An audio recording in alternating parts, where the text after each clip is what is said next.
영국의 시인 존 밀턴은 아내를 떠나보내고 얼마 안 지나서 실명을 하게 됩니다. 그런데 그 실명을 한 와중에 유명한 신라곤이라고 하는 글을 남기게 됩니다.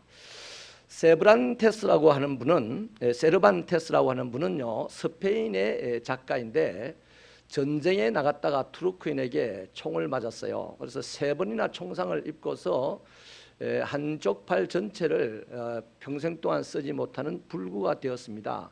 그 상태에서 우리가 그렇게 잘 아는 유명한 돈키호테라는 소설을 남기게 됩니다.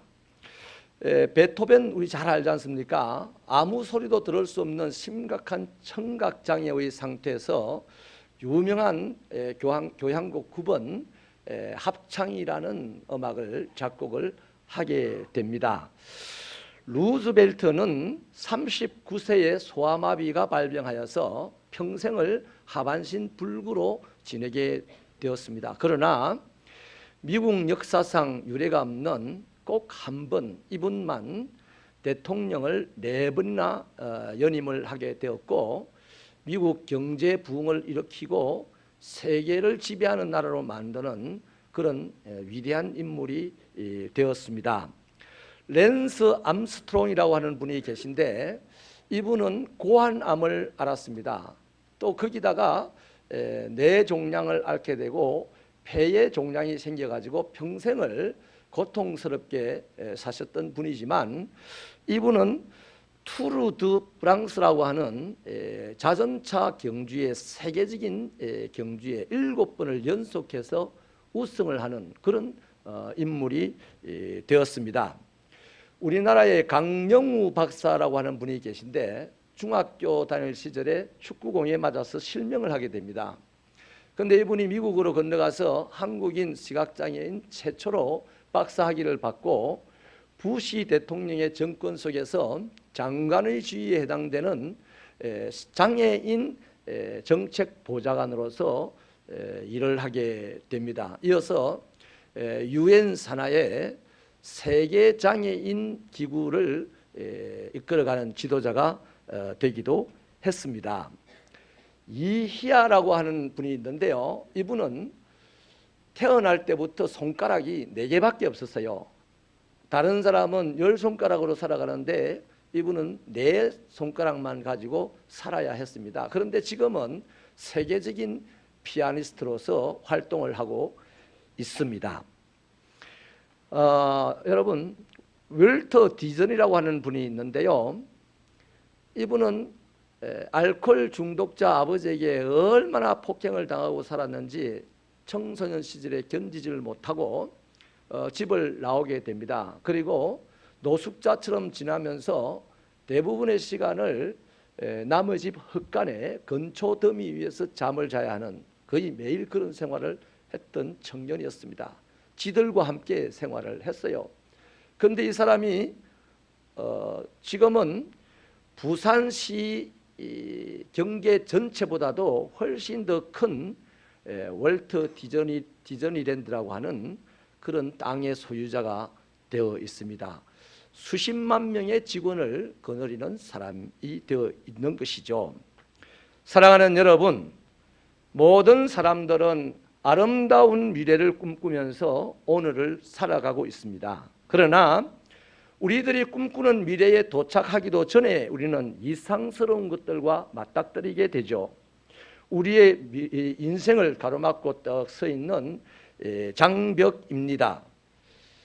때로는 질병이, 어떤 이에게는 실직이, 또 어떤 이에게는 사업의 부도가, 더 나아가서는 사별이나 깨어진 인간관계 같은 것들이 우리의 인생을 한 걸음도 나가지 못하게 딱 틀어막고 있는 장벽같이 우리 앞에 서게 되는 것을 경험하게 됩니다. 여러분, 지금 저와 여러분은 어떤 장벽 앞에 부딪혀서 이런저런 고민 가운데 있습니까?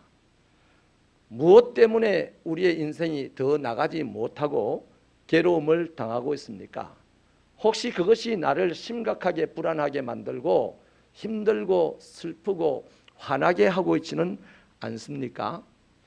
하지만 조금만 우리가 달리 생각해 보면 우리 앞에 놓여 있는 이 장애물은 장벽이 아니라 축복일 가능성이 농후합니다. 제가 들려드리는 다음 이야기가 그 확실한 예가 될 텐데요. 생물학자 카프만이라고 하는 여사가 광야의 샘이라는 책을 집필하게 되는데 그 책 속에 누에 고치가 나방이 되는 과정을 기록을 하고 있습니다. 어떤 사람이 누에 고치 4개를 책상 위에 올려놓고 가만히 관찰을 하고 있었습니다. 어느 날 누에 고치 하나에 바늘 구멍만한 것이 생겼고 계속 그 누에가 고치가 비뚤거리고 흔들거리면서 그 구멍이 조금씩 커지더라는 것입니다. 그리고 이었고 나방 한 마리가 안에서부터 몸부림을 치면서 나오기 시작하는데 얼마나 몸부림이 심한지 안타까워서 차마 볼 수 없을 정도였다고 합니다. 혹시 죽을지도 모른다는 생각이 들었던 것이죠. 그러나 그 나방은 기어코 그 누에 고치를 깨뜨리고 테이블 밖에 떨어졌습니다. 바로 곧장 날개를 펴고 방 안 여기저기를 날아다니는 것을 확인을 하게 됩니다. 이번에는 나머지 고치 중에 하나의 고치를요 구멍을 크게 뚫어줬습니다. 나방이 좀 더 쉽게 나오도록 도와주려는 셈이었죠. 아니나 다를까 그 나방은 아무런 어려움 없이 고치 밖으로 나왔습니다. 그런데 책상에서 꼼짝도 하지 않았습니다. 자세히 들여다보니 그 온몸에 액체가 묻어 있는데 날개도 액체에 그대로 액체가 묻어서 몸에 붙어 있는 겁니다. 그래서 그 날개를 떨어뜨리지 못하고 날 수가 없으니 금방 죽더라는 것입니다. 여기서 카프만 박사는 나방이 고치에서 나와서 날아가는 과정에 있어서 결정적인 몇 가지 이유들을 밝히게 되죠.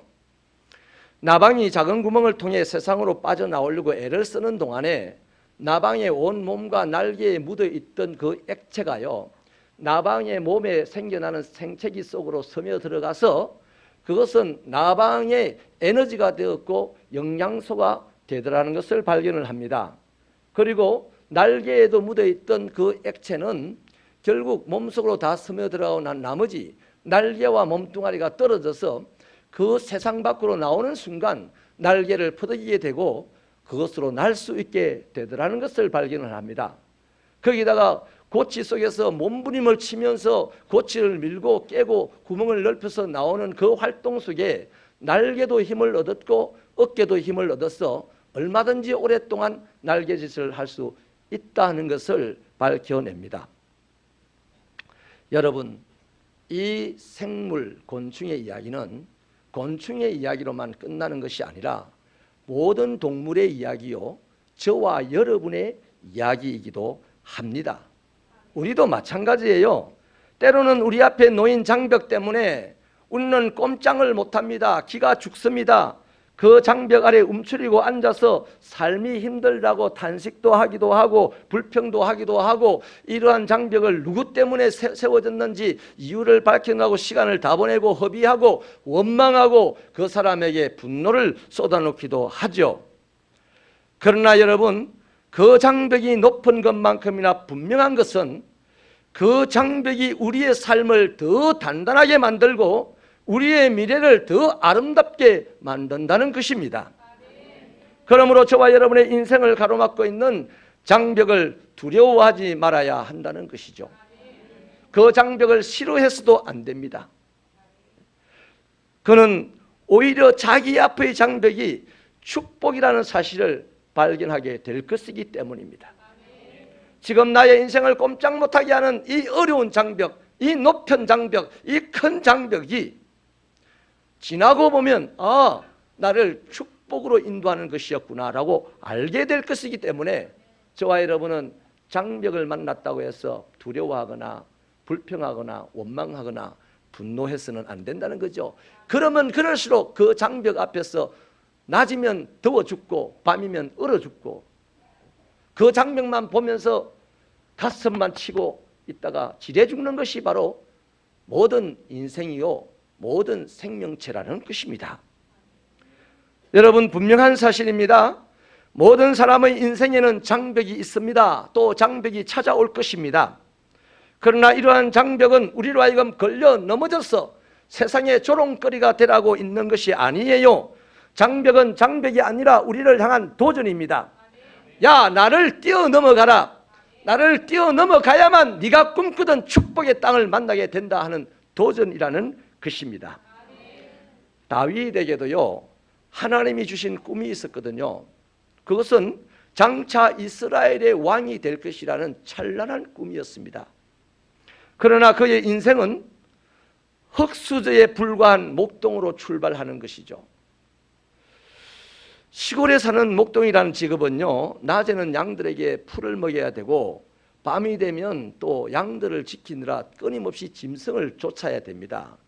이런 목동이 그 목동의 일을 하는 것 외에 딸이 밤에 공부를 한다든지 뭐 투잡을 한다든지 서리잡을 한다든지 할 수 없어요. 그래서 그 당시에도 목동은 영원히 대물림되는 직업이라고 좋지 않게 생각을 했습니다. 사람들에게서 이탈된 사람들, 격리된 사람들, 뭐 나환자까지 취급되지는 않았습니다만은 직업을 가진 것 중에서는 제일 좋지 않았던 것이죠. 그러니까 여러분, 다윗은요, 찬란한 꿈을 가지고 있었습니다. 그 꿈을 바라는 마음도 있었을 거예요. 그런데 다윗에게는 그의 직업이 그의 꿈의 자리에 가지 못하도록 막는 인생의 첫 장벽이었다는 것입니다. 오늘도 젊은이들이요, 시골의 젊은이들, 지방대학교 나온 젊은이들, 공부를 좀 어중간하게 한 젊은이들, 키가 작은 젊은이들, 인물이 좀 부족하다고 생각한 젊은이들, 그 자체가 인생의 장벽이 되어서 미래가 캄캄하게 생각되는 그런 인물들이 얼마나 많으냐 이 말입니다. 다윗이 그랬던 거예요. 그러던 어느 날 이 다윗은 아버지의 심부름을 가게 됩니다. 전쟁터에 나가 있는 형들의 안부를 알아오라는 것이었어요. 그래서 다윗은 전쟁터에 나가서 형들의 안부를 알려고 갔는데 하필이면 거기서 세계 최고의 장수였던 골리앗을 만나게 됩니다. 어쩔 수 없어서 골리앗과 한판 싸움을 하게 되어야 했는데 다윗에게 가지고 있는 무기는 돌멩이 5개가 전부였어요. 그에 비하면 골리앗은 자기의 칼잡이가 옆에 서 있습니다. 방패잡이가 따로 서 있습니다. 온갖 갑옷으로 무장을 했습니다. 완전 군장을 한 최고의 장수였습니다. 그러니 다윗과 골리앗이 일합을 벌인다면 그 순간 다윗은 죽음을 면치 못할 상황이었습니다. 그러니 다윗은 자기 인생의 두 번째 큰 장벽을 만났으니 그가 바로 골리앗이라는 거예요. 그러나 용케도 다윗은 골리앗을 이겨내었습니다. 골리앗이라는 장벽을 넘어섰습니다. 그것으로 말미암아 사울 왕의 한심을 사게 되고 사울 왕의 사위가 되게 되었습니다. 그러니 보세요, 목동이라는 이 넘어갈 수 없는 이 장벽을 또 다른 큰 장벽을 하나 만났을 때 넘어갔더니 뭐가 됐습니까? 신분이 상승하게 된 겁니다. 목동으로서는 다시는 목동을 벗어날 수 없는 사람이었지만 골리앗이라는 장벽을 만나고 난 이후에 그 골리앗의 장벽을 뛰어넘은 순간 그는 왕의 사위가 되는 이스라엘 최고의 지도자 중에 한 사람으로 신분이 상승이 되더라는 것입니다. 그러니 장벽은 장벽이 아니고 장벽을 뛰어넘기만 하면 그 장벽은 나에게 축복이었다는 것이죠. 그래서 장벽을 두려워하지 않아야 되는 거예요. 장벽 앞에서 불평할 필요가 없는 거예요. 그런데 골리앗을 죽이고 돌아오는 그에게 또 하나의 장벽이 생기게 됩니다. 자기의 장인이 될 이스라엘의 왕 사울이 자신에게 장벽이었습니다. 신하에게 왕은 넘어갈 수 없는 장벽이 맞지 않습니까? 거기다가 사울 왕의 시기심이 발동을 해가지고 매일같이 이 다윗을 죽이려고 덤벼들었습니다. 10수년이 지나는 동안 하루도 그러지 않고 다윗은 도망을 다녀야 했는데 그것이 얼마나 힘든 일이었느냐 하면 다윗의 표현대로 말하자면 사망과 생명이 하루길 차이였고 한곡의 차이였다라고 표현할 정도로 그 장벽이 높았습니다. 꿈을 이루기에는 너무 높은 장벽이 사울 왕이었다 이 말이에요. 그런데 그것도 세월이 지나니까 사울 왕과 그 아들은 전쟁터에서 죽음을 당하게 되었고 드디어 다윗은 이스라엘의 왕이 되었습니다. 왕이 되고 난 다음에도요 마찬가지 장벽이 찾아왔는데 아들 압살롬이 반역을 일으키게 됩니다. 그리고 다윗은 한밤중에 그 소식을 듣고 신도 신지 못하고 도망을 가야만 살 수가 있었어요. 거기다가 온 백성들이 다윗 왕을 배반하고 압살롬에게 편을 들어서 이제 다윗을 보고 비난하고 조롱하고 오늘로 치면 SNS에 한 사람을 비난하는 글을 100만 건, 200만 건, 300만 건 올려가지고 그 비난을 듣는 사람이 견디지 못해서 목을 메고 죽어야 되는 그런 심각한 장벽을 만나게 된 것이죠. 심지어는 압살롬이 아예 부끄러워서 들어오지 못하게 만들려는 의도로 다윗의 후궁들을 왕궁 옥상으로 데려가 가지고 신하들에게 강간을 하기까지 했습니다. 이런 인생의 심각한 장벽을 당했는데 그러나 그럼에도 불구하고요 역대상 29장 28절은 다윗의 인생 마지막을 이렇게 소개하고 있습니다. 우리 스크린으로 한번 같이 읽어주실래요? 시작. 그가 나이 많아 늙도록 부하고 종기를 누리다가 죽음에 그의 아들 솔로몬이 대신하여 왕이 되니라. 그가 나이가 많아 늙어 죽을 때까지 부귀를 누렸고 영화를 누렸고 총기를 누렸다는 것이죠. 여러분 그렇지 않습니까? 다윗은 수없는 인생의 장벽을 만났지만 꿈을 이루었습니다. 무려 40년을 왕위로 재위하면서 인류 역사 속에서 가장 위대한 성군으로 오늘도 기록에 남아 있지 않습니까? 그러니 여러분 장애는 장애가 아니요 장벽은 장벽이 아니요 그 장애를 뛰어넘고 장벽을 뛰어넘는 사람은 세상을 다스리는 인물이 된다는 것입니다. 이것이 기독교 정신입니다.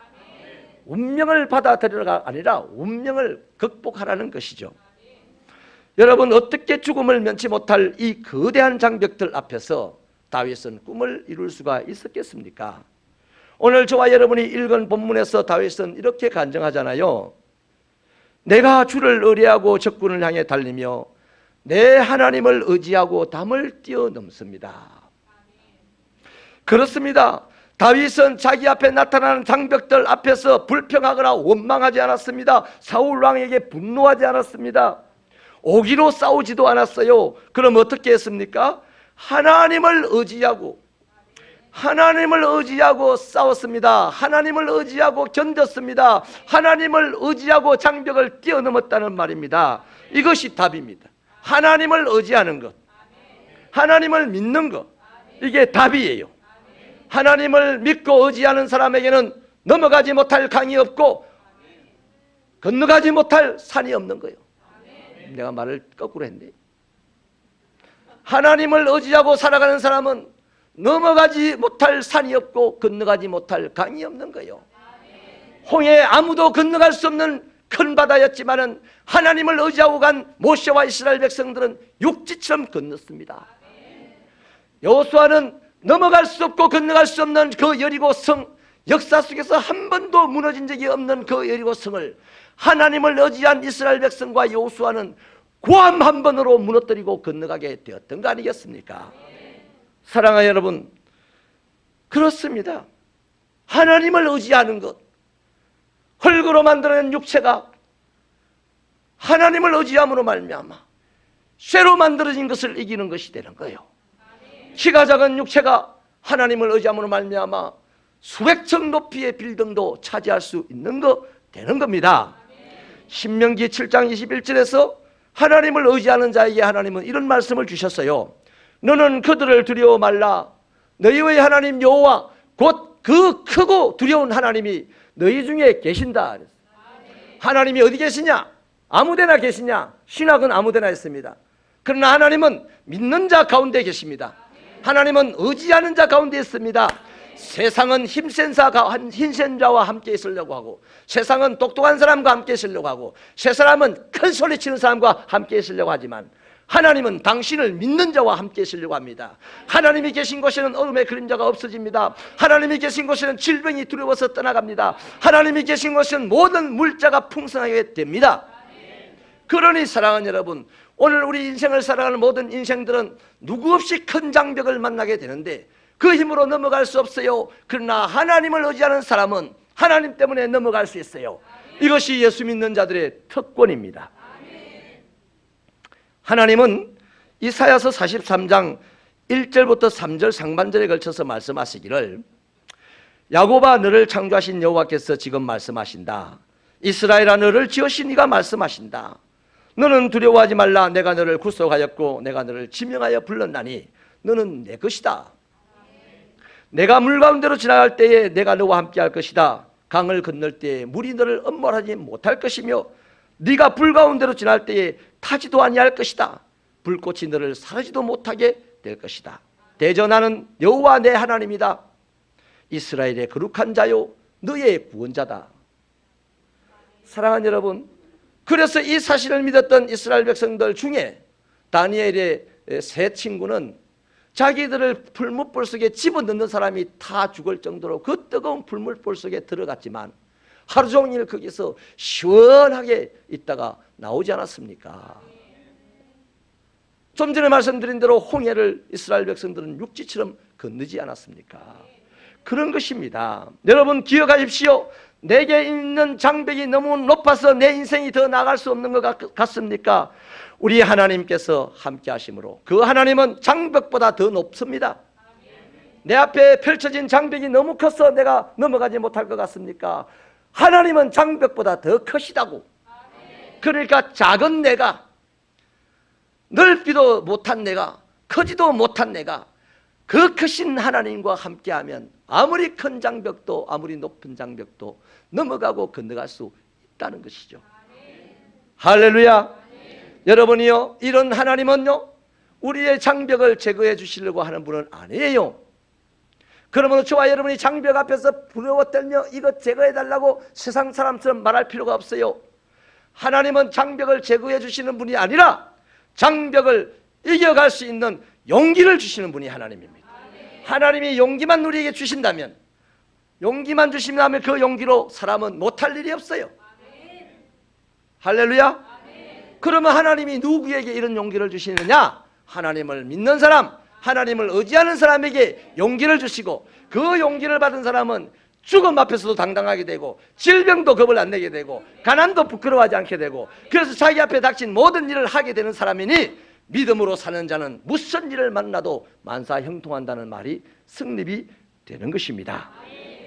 사랑하는 여러분, 그래서 저와 여러분은 하나님이 주시는 용기로 장벽을 뛰어넘어서 아무도 뛰어넘지 못하는 그 장벽을 뛰어넘어 보다 더 큰 세계를 다스리는 인물이 될 때에 세상 모든 사람들은 우리를 보고서 희망을 갖지 않겠습니까? 저 사람도 할 수 있으니 나도 할 수 있다. 저 사람이 어떻게 해서 됐느냐? 저 사람이 예수 믿고 되었구나. 나도 예수 믿을래. 이래야 되는 거예요. 백날 우리가 예수 믿으라 해도 예수 안 믿어요. 뭐 하려고 믿겠어요? 보이는 게 없는데. 그러나 우리가 이 장벽들을 뛰어넘어가고 장벽을 이기는 모습을 볼 때 너희는 어떻게 해서 그것을 뛰어넘어갈 수 있고 어떻게 해서 그것을 이길 수 있느냐? 그 이런 비밀, 그 예수를 믿으면 그것이 가능합니다 라고 할 때 그들은 절로 예수 믿고 싶은 마음이 생기는 것이죠. 여러분 히브리서 4장 16절 말씀을 읽는 것으로 설교를 마치겠습니다. 우리 스크린으로 같이 한번 읽어주시겠습니까? 시작. 그러므로 우리는 긍휼하심을 받고 때를 따라 돕는 은혜를 얻기 위하여 은혜의 보좌 앞에 담대히 나아갈 것이니라.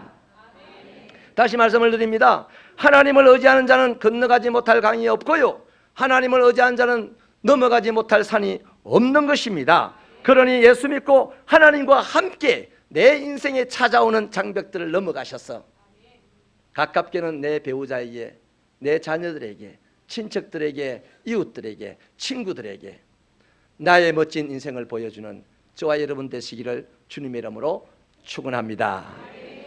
기도합시다.